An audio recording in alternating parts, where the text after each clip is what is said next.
আমাকে 4.5 বছর জেলখানায় রাখা হয়েছে। এখানে মা বোনদের মধ্যে এমন কেউ হয়তো আছেন, আমার সেই মিথ্যা মামলা 4.5 বছর জেল, আমার 350 মামলা শেষ করতে সময় লেগেছে মাত্র 7 মাস। আমার আইনজীবীরা চেষ্টা করে কষ্ট করে 7 মাসে আমাকে জামিন করালো। আমাকে 4.5 বছর পর জেল থেকে বের হতে হয়েছে। 3 বার বের হয়েছি জেল থেকে। প্রথমবার আমাকে পিছন থেকে হাত করা বেঁধে তাৎক্ষণিকভাবে জেল গেট থেকে আবার গ্রেফতার করে গুম করে রাখা হলো 4 দিন। পরিবার জানে না, আইনজীবী জানে না আমাকে কোথায় রাখা হয়েছে, কাউকে জানতে দেওয়া হলো না। সবাই জানে আমাকে গুম করা হয়েছে, আমাকে ক্রসফায়ার দেওয়া হবে। 4 দিন রাখার পর আমার নামে আবার নতুন মিথ্যা মামলা দিয়ে আবার আমার নামে রিমান্ড দিয়ে আমাকে জেলখানায় পাঠানো হলো। আবার 3 মাস পর আমি জামিন করলাম। হাইকোর্ট থেকে একটা অর্ডার নিলাম। আমার ভাই বোন বন্ধুগণ, আমি আমার গল্প শোনানোর জন্য বলছি না, বলছি আমার এলাকার পাশে থাকার জন্য। আমার সর্বোচ্চ চেষ্টাটাই হচ্ছে আজকের এই ঐতিহাসিক উপচে পড়া গণমানুষের ভিড়তার সবচেয়ে বড় প্রমাণ।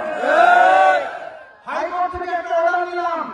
এখানে অনেকেই জানেন সেই অর্ডারের নাম হচ্ছে নো অ্যারেস্ট নো হ্যারাস।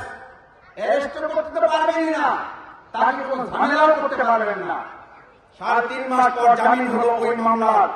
আমি ওই কবিতা হাতে কোরআন শরীফ, যে কোরআন শরীফ আমি আন্ডারলাইন করে করে পড়ে ওটাকে আত্মস্থ করার চেষ্টা করেছি। এক হাতে কোরআন শরীফ, আর এক হাতে আমি হাইকোর্টের সেই অর্ডার নিয়ে বের হয়ে কেবল জেল গেট থেকে পা রাখলাম। আবার সেই ডিবি, এনএসআই, এসবি লোকেরা আমাকে জেল গেট থেকে চোখ বেঁধে সাথে সাথে আমাকে মাইক্রোতে তুললো। আমি এটা বলছি এই জন্য, সেদিন সোমবার ছিল, আমি রোজা অবস্থায় ছিলাম। মাগরিবের সময় হয়েছে, গাড়িতে যখন উঠছি তখন ইফতারের সময়। আমি বললাম, ভাই আমি রোজাদার, আমাকে চোখ বেঁধে রেখেছেন, আমাকে অন্তত একটু ইফতার করার সময় দেন। বলছে বিপদে পড়লে এরকম আল্লাহর নাম বহু চোর বদমাইশরাও গ্রহণ করে।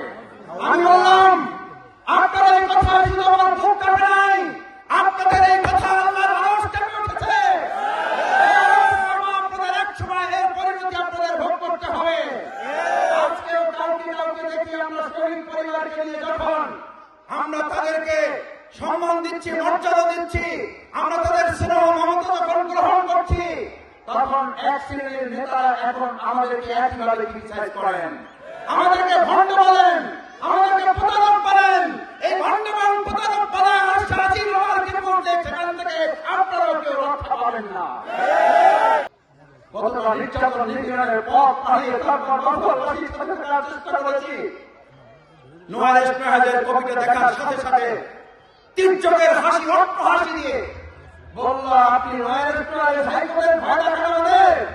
আপনার হাইকোর্ট হলে এই পর্যন্ত আমার হাত ধরে মাত্র চোখ বাঁধা, আমার হাত ধরে দেখাই দিয়েছে আপনার হাইকোর্টের পাওয়ার হলো এই পর্যন্ত, আপনার একদিকা, আর আমাদের পাওয়ার হলো এই পর্যন্ত। ওই সমস্ত কাগজ দিয়ে আমাদের লাভ হয় না, কাগজ ভিজাই আপনি খায়ের ঘরে নিয়ে। আমি পরে আদালতকে বলেছিলাম, মাননীয় আদালত, এই দুনিয়ার আদালত শেষ আদালত নয়, আল্লাহর আদালতেও এই দুনিয়ার মানুষের বিচার একদিন হবে।